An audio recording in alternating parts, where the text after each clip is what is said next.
Bloomberg Audio Studios. Podcasts, radio, news. Good morning, I'm Nathan Hager. And I'm Karen Moscow. Here are the stories we're following today. Karen, we begin with the latest developments in the spat between two of the most powerful people in the world. There are signs this morning the rift between President Donald Trump and billionaire Elon Musk may be easing. Bloomberg's John Tucker begins our team coverage this morning. John, good morning. And good morning, Nathan. Politico is reporting White House aides have scheduled a call with Musk today to try and cool things off.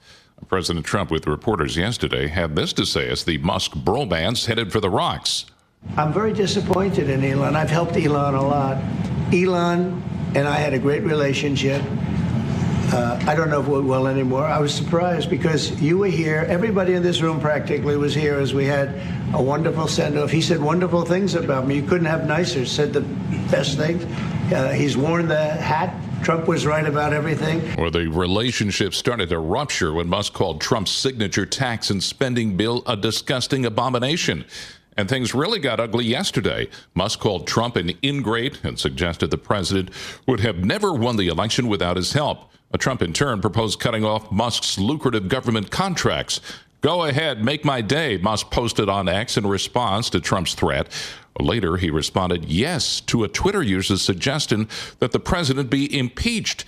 He then suggested the president was withholding the release of files related to pedophile Jeffrey Epstein because they incriminate the president. In New York, I'm John Tucker, Bloomberg Radio. All right, John, thank you. Well, Elon Musk also appears to be walking back a threat that could have put work on the International Space Station at risk. And Bloomberg's Gina Cervetti continues our team coverage.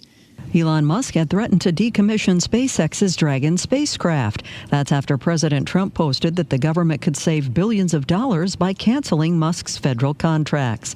Dragon is SpaceX's primary vehicle for sending people and cargo into orbit, and it's helping NASA maintain a steady presence at the space station until it's retired in 2030. It's unclear how serious Musk was about decommissioning Dragon. It's set to launch another 4 private astronauts to the ISS with Axiom Space next Tuesday. Gina Cervetti, Bloomberg Radio. All right, Gina, thank you. The feud wiped off $34 billion from Elon Musk's personal net worth in one day. Tesla shares alone fell 14%. Ross Gerber is president and CEO of Gerber Kawasaki and was one of Tesla's earliest investors. This is a disaster for Musk. I don't know if I can spin it in a positive way because it's just so beyond any intelligent businessman's behavior would be. I can't imagine after putting Trump in there that he would then turn Trump into an enemy of all things, because he's still the president of the United States. That was Tesla investor Ross Gerber. The sell-off marked the second largest loss ever in an individual's net worth, according to Bloomberg's Billionaires Index. Tesla shares this morning are recovering. They're up more than 5% in pre-market trading. Nathan, while the public spat with Elon Musk may be cooling off, the Trump administration is not letting up in its fight with Harvard University. But it's taken a legal setback on that front. A federal judge in Boston has given the university a temporary reprieve from the president's ban on international students entering the U.S. to study there. Judge Allison Burroughs says Harvard would face immediate and irreparable injury if the ban took effect, and she set a hearing for June 16th. Well, Karen, tensions appear to be easing between the U.S. and China. President Trump and Chinese President Xi Jinping have agreed to resume trade talks after months of stalled negotiations. The leaders spoke for 90 minutes yesterday. We get more from Bloomberg News senior editor Bill Ferries. Well, a lot of, positive commentary, especially from the U.S. president, saying that they seem to have reached some kind of a deal or agreement on the issue of rare earth mineral products.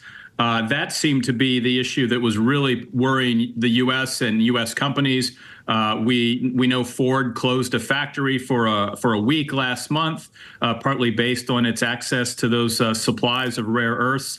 If they can get through that with an understanding, it's probably signals that the negotiations between the two sides over those tariffs are back on track. Bloomberg's Bill Ferry says President Trump told reporters he's accepted an invitation to visit China and extended his own invitation to President Xi.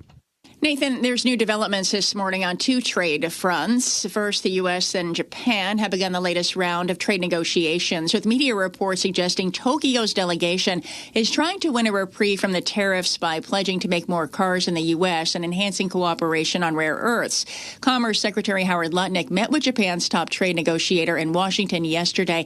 Expectations are growing that Japanese Prime Minister Shigeru Ishiba and President Trump, who held two phone meetings recently, may announce a deal when they meet on the sidelines of the summit. And Karen, Bloomberg News has learned President Trump and Canadian Prime Minister Mark Carney have been in direct contact trying to reach a trade deal, but still have work to do to find agreement. The president is planning to attend the Group of Seven Leader Summit in Canada that begins June 15th. Some Canadian officials hope to reach a deal to lower or eliminate tariffs before then. Nathan, President Trump may be backing away from his push for a quick ceasefire between Russia and Ukraine. In comments heard live on Bloomberg Radio, the president said it might be better to let both sides fight it out a little longer. Sometimes you see two young children fighting like crazy. They hate each other and they're fighting in a park. And you try and pull them apart. They don't want to be pulled. Sometimes you're better off letting them fight for a while. At the same time, President Trump is suggesting he might put sanctions on both countries if he thinks the fighting is going on too long. Overnight, Russia launched a wave of drone and missile strikes on civilian targets in Ukraine after President Vladimir Putin promised to retaliate for last weekend's drone attack on Russian air bases. The attacks killed at least 3 people in Kyiv and wounded more than a dozen others. Let's turn back to markets now, Karen. Futures are higher ahead of this morning's key economic report. At 8:30 a.m. Wall Street time, investors get the May reading on jobs, and economists are forecasting a gain of 126,000 non-farm payrolls. We get a preview from Bloomberg's Michael McKee. Economists see May jobs coming in at the lowest level since last October, a slowdown likely caused by uncertainty over President Trump's fiscal plans. Other labor market indicators are suggesting weakness. The ADP found just 37,000 jobs created last month. The ISM's manufacturing and services employment indexes showed contraction. For markets and the Fed, however, the key won't be the number of new jobs, but the unemployment rate. A shrinking labor supply may keep the jobless rate unchanged for a while. If that's the case today, we should see little change in investors' belief the Fed is on hold for now. Michael McKee, Bloomberg Radio. All right, Mike, thanks. And stay with Bloomberg Surveillance at 8:30 a.m. Wall Street time. When those numbers hit the tape, we will break them down live with analysis from former Fed economist Claudia Sahm. Nathan, let's check some stocks that are on the move this morning. Shares of Lululemon, they're plunging more than 21%. The athletic wear maker is reducing its earnings per share outlook by about 2.5% for the full year.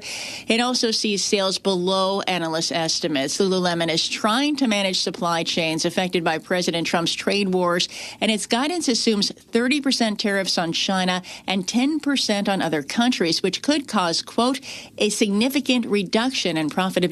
We're also watching shares of Broadcom this morning, Karen. They're down more than 4%. The chip supplier to companies like Alphabet and Apple gave a lackluster revenue forecast for the current quarter. Analysts suggest the artificial intelligence spending frenzy is not as strong as some investors anticipated. Like NVIDIA, Broadcom is seen as a key beneficiary of a surge in AI spending. And Nathan, changes are coming at HSBC. Europe's biggest bank says Chairman Mark Tucker is stepping down to return to insurer AIA as non-executive chairman. Tucker has been with HSBC for 8 years, and board member Brendan Nelson will step in as interim chair. Time now for a look at some of the other stories making news in New York and around the world. For that, we're joined by Bloomberg's Michael Barr. Michael, good morning. Good morning, Karen. A man accused of yelling "Free Palestine" and throwing Molotov cocktails at demonstrators calling for the release of Israeli hostages in Gaza has been charged with 118 counts, including attempted murder. Mohammed Suleiman has been jailed since his arrest following Sunday's attack in Colorado. He was advised of the charges during a court hearing in Boulder yesterday. District Attorney Michael Doherty. I am absolutely committed to making sure the defendant's fully prosecuted. So obviously making sure he remains in the country is a top priority so that he can be fully prosecuted and held fully responsible. DA Michael Doherty says the counts also include assault in the first and third degrees, use of explosive or incendiary devices, and animal cruelty. The judge in the Sean Diddy Combs sex trafficking and racketeering trial issued a warning to the music mogul. Combs is not supposed to react with facial expressions to the testimony, but the judge said he caught Combs nodding vigorously and looking at the jury. The judge calling it unacceptable and says if it happens again, he would consider excluding Combs from the courtroom for the remainder of the trial. A Massachusetts community is celebrating after a Milford teen was released from ICE custody. Marcelo Gomes da Silva was taken into custody on his way to volleyball practice nearly a week ago. Alongside supporters, family attorney Robin Nice spoke outside the courthouse in Chelmsford. It's unlikely to be arrested by ICE again when you've been released on bond already, so I think he'll have that certain level of security, but it's hard to know, and times are changing, and if it's not him, there's so many people in his situation. Attorney Robin Nice says Da Silva was picked up by ICE last Saturday while driving his father's car to volleyball practice. Homeland Security says agents were targeting his dad, but when they found that the teen is in the U.S. illegally, they made the arrest. President Trump told Senate Republicans he is open to a state and local tax deduction cap lower than the $40,000 in the House passed version of this tax bill. House Speaker Mike Johnson says he's fighting to keep the $40,000 cap as is. Global news, 24 hours a day and whenever you want it with the Bloomberg News Now. I'm Mike Labar, and this is Bloomberg, Karen. All right, Michael Barr, thank you. Time now for the Bloomberg Sports Update, brought to you by Flushing Bank. Here's John Stashower. John, good morning. Good morning, Karen. The Knicks and their fans, well, they know all about Indiana Pacer comebacks, late-game heroics by Tyrese Halliburton in a series opener. Happened at the Garden in the East Finals, and it happened 2 weeks later in Oklahoma City to begin the NBA Finals. The Thunder were cruising along. Up by 15 with less than 10 minutes to play. Back came Indiana. Pacers at the end trailed by a point. Gilgeous-Alexander spins, pulls up, jumper. Off the mark, won't go. Rebound, Neesmith. The Pacers with a chance to win it. Final seconds, no fouls to give. Halliburton looking. Halliburton driving, pulls up, jump shot. It's good! It's good! With 0.3 of a second remaining. Timeout, OKC. Tyrese Halliburton does it again. On ABC, Indiana won 111-110. The Halliburton shot gave them their first lead of the night. He not only hit that shot that tied the game with the Knicks, he hit game winners against Milwaukee in the first round and Cleveland in the second. Game 2 Sunday in OKC. Game 2 of the Stanley Cup final tonight. Edmonton up 1-0 hosting Florida. The night after the Yankees lost to Cleveland 4-0. They beat the Guardians 4-0. A Cody Bellinger 2-run homer 4th inning. A Jazz Chisholm 2-run single in the 7th. And another brilliant outing by Max Fried. In 6 innings, he allowed only 1 hit. First Yankee-Red Sox game of the season tonight at the stadium. In L.A., the Mets led the Dodgers 4-0, 5-3 in the 8th inning. A Brett Beatty error was costly. Dodgers won 6-5. Game-winning hit by the ex-Met Michael Conforto. Jerry Reinsdorf bought the White Sox in 1981 for $20 million. He's now 89. He's got a deal in place to eventually sell to real estate tycoon Justin Ishbia. Aaron Rodgers waited 4 months, but finally has agreed to play quarterback for the Steelers. He'll be in Pittsburgh today to sign his 1-year contract. He'll be at their minicamp next week. They'll play the men's semifinals today at the French Open. Coast to coast on Bloomberg Radio, nationwide on Sirius XM, and around the world on Bloomberg.com and the Bloomberg Business app. This is Bloomberg Daybreak. Good morning. I'm Nathan Hager. The dust may be starting to settle from the extraordinary public breakup that broke out just less than 24 hours ago between President Donald Trump and billionaire Elon Musk. But investors may still be worried about the damage done.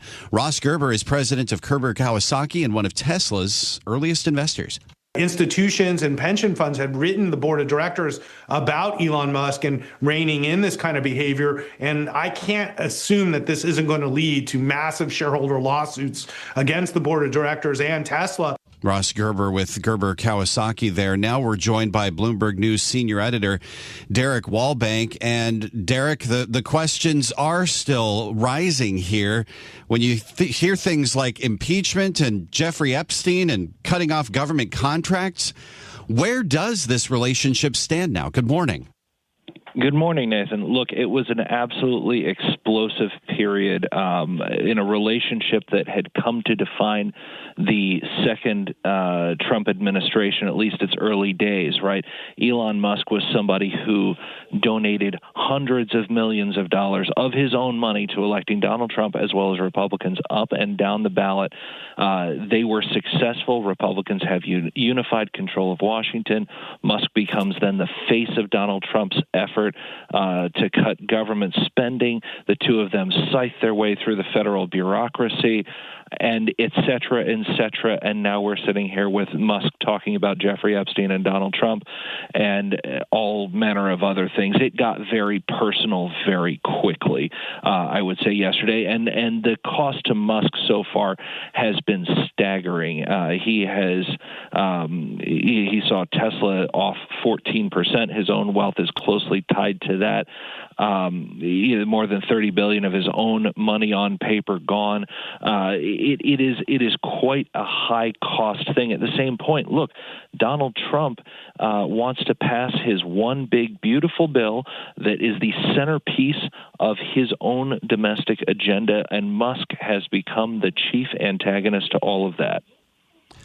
It's really fascinating to think about, the brand damage that a lot of analysts think was done to Tesla during Elon Musk's work with the government over the 130 days he was the public face of the Doge effort. What kind of brand damage could we be looking at now that it seems as though Elon Musk can't seem to pull himself away from the political fray just yet? Well, I'll tell you, Nathan, you quite rightly mentioned that Tesla has seen and Musk has seen a fair amount of brand damage among Democrats in the United States, as well as the sort of political left of center abroad. You see in places like California, places like Europe, electric vehicle sales rising and Tesla sales falling. Right. So that's a critical context point to start with. And now you come here to a pretty big break with Trump. Musk had sort of run from one to the other, even as the other wasn't buying Teslas as fast as the former. Does this leave Musk sort of a person without a home? I think, this is a difficult thing to parse, because even as you start sitting there totting up the damage, trying to figure out where everything sort of stands there, we get some senses that Musk is open to a cooling off. In fact, it was a remarkable sort of series of events. An account on Musk's X social media platform with fewer than 200 followers at the time said, quote, "This is a shame, this back and forth. You're both better than this. Cool off and take a step back for a couple of days." Musk responds, "Good advice." And then he says he's not going to cancel the Dragon space program that NASA uses to ferry astronauts up and down to the International Space Station. I mean, it's that level of where are we not, with that level of impact. Mm-hmm. Yeah, and you've got to think that it's not just Tesla investors who want to see some kind of cooling off here. Republicans on Capitol Hill as well, right? I mean, they're trying to figure out which way to go on the one big beautiful bill, and I'd have to think that Republicans are at least hoping to count on some support from Elon Musk for their midterm election efforts. Yeah, Republicans are facing a midterm, I think, where most of the focus is on control of the U.S. House. They would very much like to have support from Donald Trump's biggest billionaire backer, at their back in that effort. It's a very diverse kind of election. You don't have Trump on the ballot. You really do want, to be able to walk into that campaign being able to defend all the seats you need to defend, as well as maybe go on offense as well. So you don't want to alienate Musk. At the same point, Musk is sat there on record saying that the cost of this bill, I think the CBO's estimate was something like $2.4 trillion added to the deficit over the next 10 years, if it gets faithfully implemented. That is way more, Nathan, than all of the money that Doge has claimed that it has saved so far, even in its most optimistic telling, and like by orders of magnitude more, right? Musk said in another X post that all of that came at a personal cost and risk to him and his team. So the idea that all of that would be wiped out, you're hearing Musk talk about this in not just like policy terms, but in deeply personal terms as well. This is Bloomberg Daybreak, your morning podcast on the stories making news from Wall Street to Washington and beyond. Look for us on your podcast feed by 6 a.m. Eastern each morning on Apple, Spotify, or anywhere else you listen. You can also listen live each morning starting at 5 a.m. Wall Street time on Bloomberg 1130 in New York, Bloomberg 99.1 in Washington, Bloomberg 92.9 in Boston, and nationwide on Sirius XM Channel 121. Plus, listen coast to coast on the Bloomberg Business app, now with Apple CarPlay and Android Auto interfaces. And don't forget to subscribe to Bloomberg News Now. It's the latest news whenever you want it, in 5 minutes or less. Search Bloomberg News Now on your favorite podcast platform to stay informed all day long. I'm Karen Moscow. And I'm Nathan Hager. Join us again tomorrow morning for all the news you need to start your day right here on Bloomberg Daybreak.